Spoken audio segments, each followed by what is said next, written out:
Pagkalkal ni Vice Ganda sa relasyon ni na Kim at Sian naging maintriga. Wala na yung love lock pero tayo pa rin. Thank you, Kim.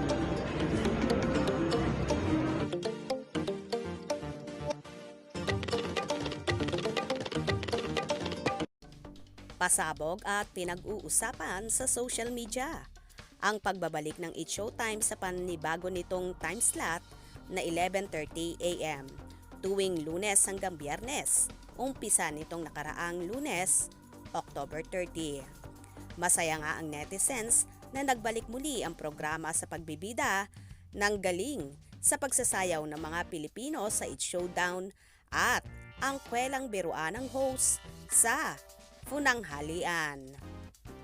Sa naturang segment, dalawang grupo ang naglaban-laban sa dalawang rounds na hatawan, on-one at dance showdown. Sa unang round, pipili ng isang pambato ang bawat grupo at maghaharap ang mga ito sa dance arena.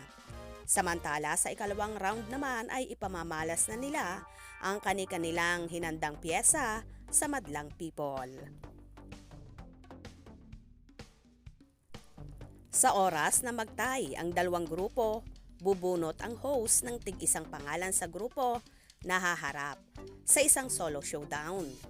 Hinirang naman bilang kauna-unahang grupong nanalo sa segment ng AMK Rock Nation matapos nilang makuha ang 4.2 points mula sa hurados na sina World Champion, Coach at World of Dance Country Director Vimy Rivera, Star Magic Head, choreographer Mickey Purse at ASAP's Queen of the Dance Floor, Kim Chu. Mapapanood na rin sa A to Z, Kapamilya Channel, GTV, Kapamilya Online Live, sa YouTube channel at Facebook page ng ABS-CBN Entertainment, pati na rin sa I1TFC app o i1tfc.com. Samantala, kahit itinanggi na ni Kim na hindi sila break ni Sian Lim, hindi talaga siya tinantanan ni Vice. As in, nagtrip talaga ito ng kalkalin ang love life ng linlang actress. Tinanong-tanong niya ito kung sino ang nagpapangiti sa kanya. Napaka-OA nito, sagot lang ni Kim. Kami? Ako ang OA? Tawang tanong sagot ni Vice na parang may meaning. Sumundot pa si Ami Perez kung meron bang gustong bigyan ng mensahe si Kim. Sagot ni Kim, hi, na walang pangalang binanggit. Meron kaya bang gustong batiin? Dagdag ni Chang Ami. Maya-maya ay inulit ni Vice kung sino ba talaga ang nagpapangiti sa kanya. Ako? Siyempre, mga pamilya ko, kamag-anak ko, sagot ni Kim. Napaka-OA, pang-iimbierna ni Vice. Di na kontento si Vice. Tinanong pa niya ulit si Kim nang ano yung kulang ka pag wala ito. Sagot agad ni Kim, kulang pag walang usap. Sabay sabi na mahalaga ang communication sa isang relasyon.